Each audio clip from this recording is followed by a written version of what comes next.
Eu sou Mário Persona e essas são as respostas que eu dei aos que me perguntaram sobre a Bíblia. No versículo 13, e temos, portanto, o mesmo espírito de fé.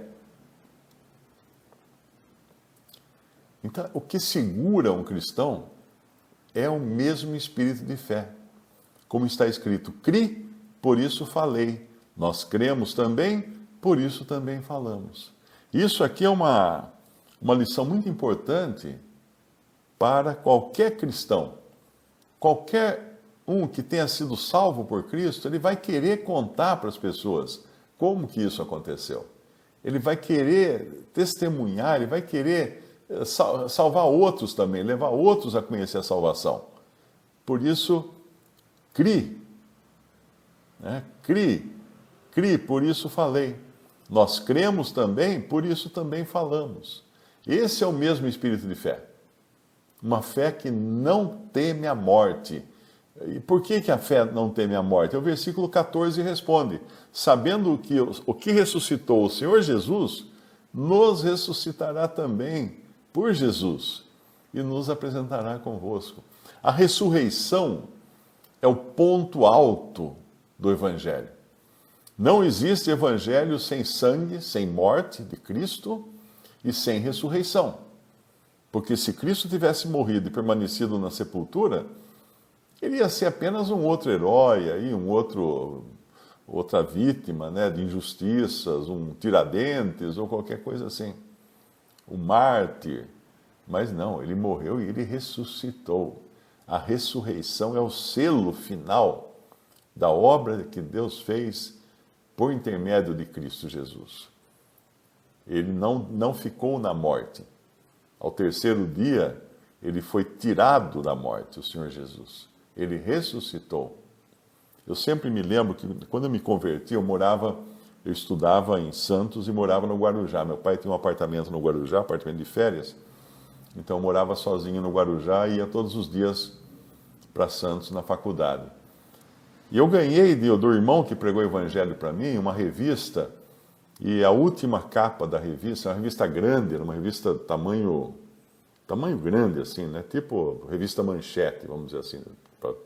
Nem sei se assim existe mais revista Manchete, mas aquelas revistonas grandonas, assim, em inglês.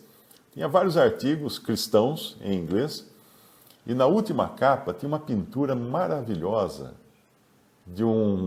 era um túmulo no barranco, assim, tinha um barranco, tinha uma pedra rolada para fora, o túmulo estava aberto, aí tinha dois cipresses. Eu tentei procurar na internet essa pintura, eu não consegui encontrar, eu queria achar essa pintura, porque ela me marcou muito. Eu emoldurei essa pintura, porque tinha escrito em cima, tinha umas nuvens assim muito bonitas, né, como se fosse um sol nascente, e estava escrito assim, ele ressuscitou.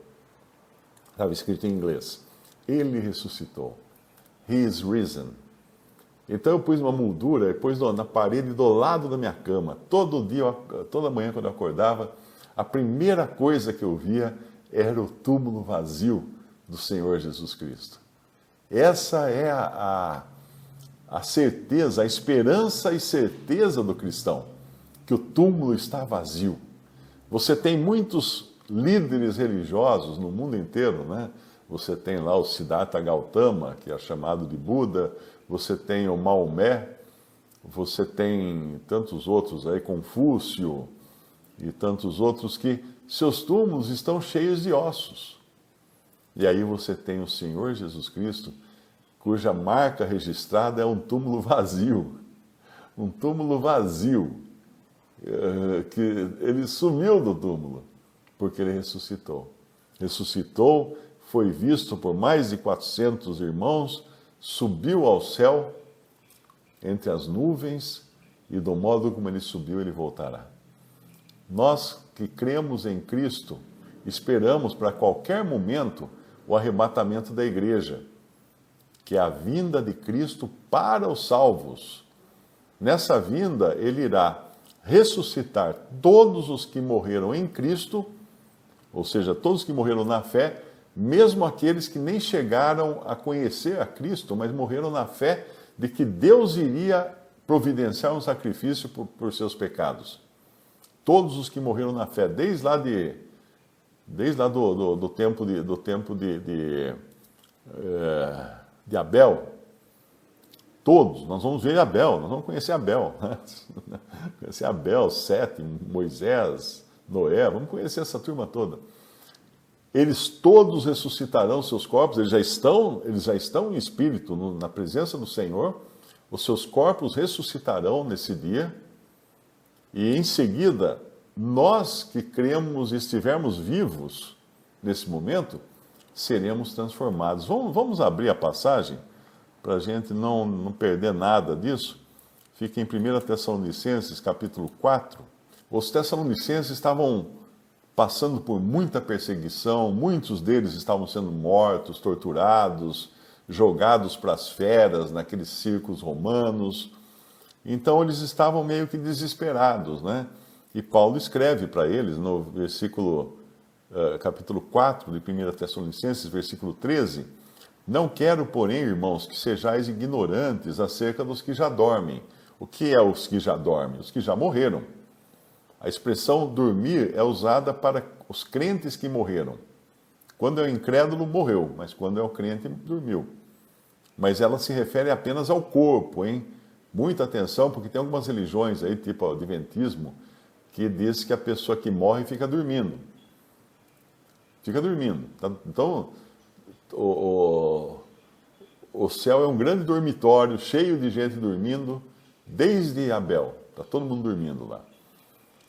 Errado, não é nada disso, né? Não quero que sejais ignorantes acerca dos que já dormem, para que não vos entristeçais como os demais que não têm esperança. Porque se cremos que Jesus morreu e ressuscitou, assim também aos que em Jesus dormem. Quem são os que em Jesus dormem?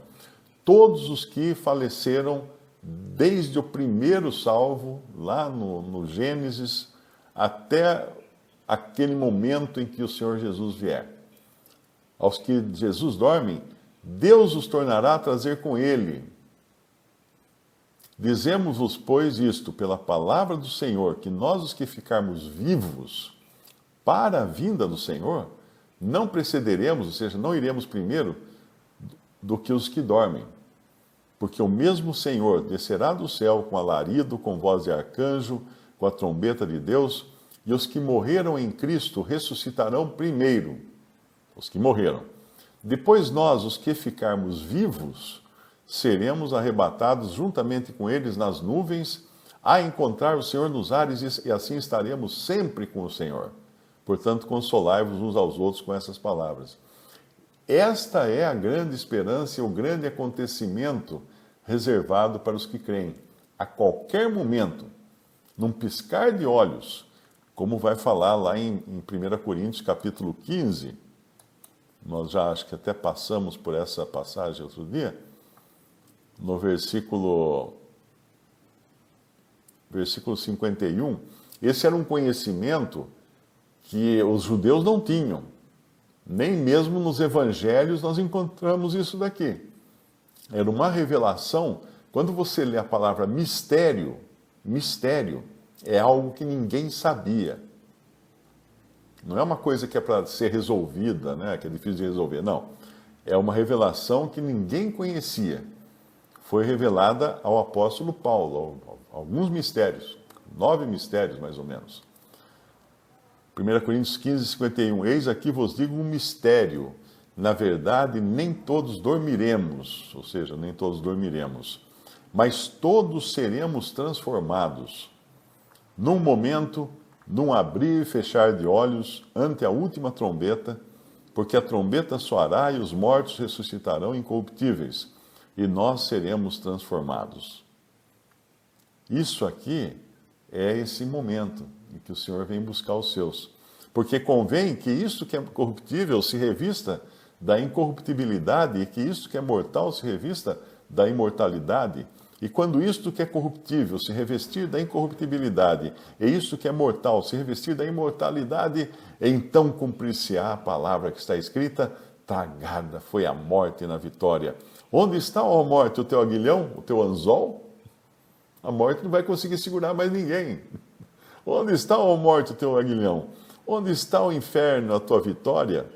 Ora, o aguilhão da morte é o pecado, e a força do pecado é a lei. Mas graças a Deus que nos dá a vitória por nosso Senhor Jesus Cristo. Esse momento em que todos os salvos ressuscitarão.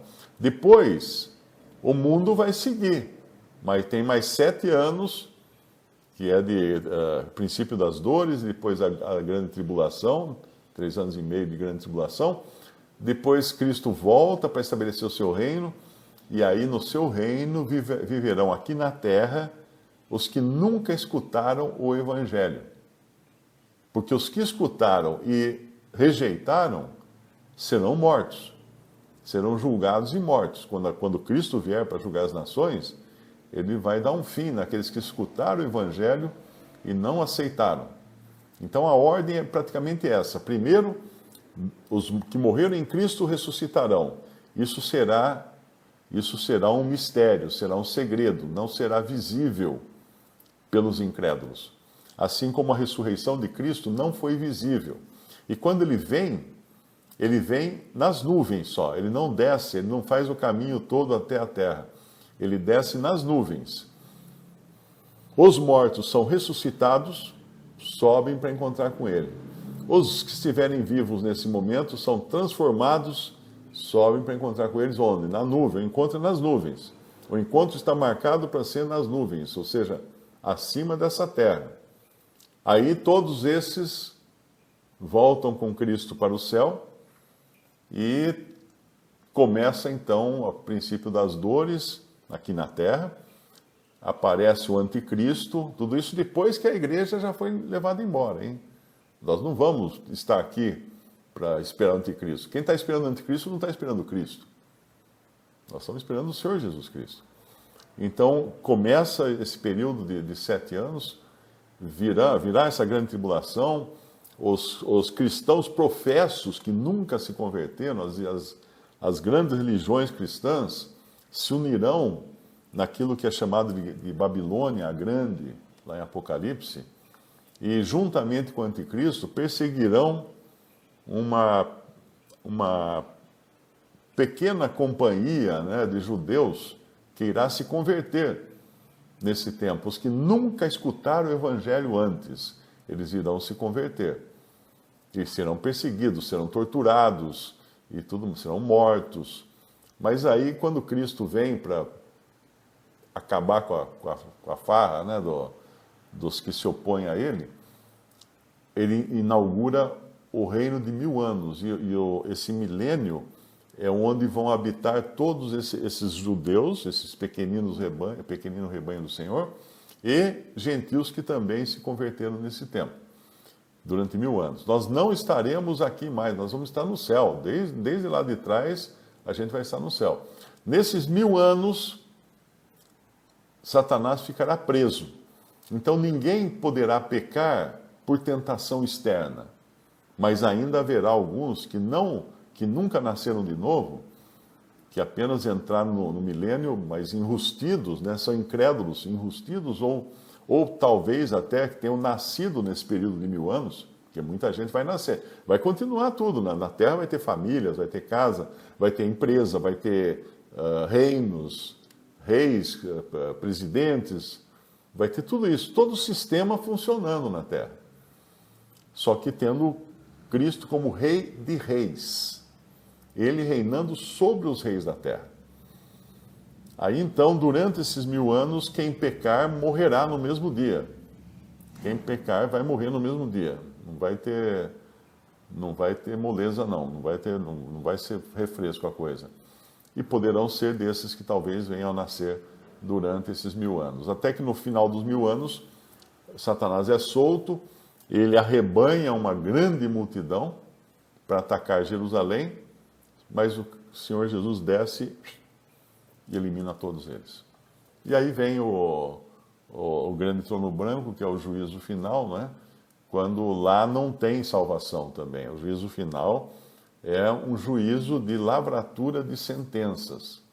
Todos os que morreram sem Cristo serão ressuscitados para receberem a sentença e lançados no lago de fogo. Aí Deus vai destruir tudo que ele tem aqui, todo esse universo aqui será destruído, a terra e os céus que agora há estão reservados para o fogo, como fala lá em Pedro.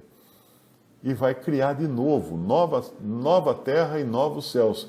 Esses que saíram do milênio vivos serão transformados para viver eternamente na nova terra. E a igreja, que já estará vivendo no céu com corpo e tudo, viverá nos novos céus. Resumindo, esse é o spoiler da série toda, né, que eu dei aqui, de tudo que vai acontecer. Visite o canal Respondidas no YouTube. Também respondi.com.br e 3minutos.net. Baixe os livros e o aplicativo.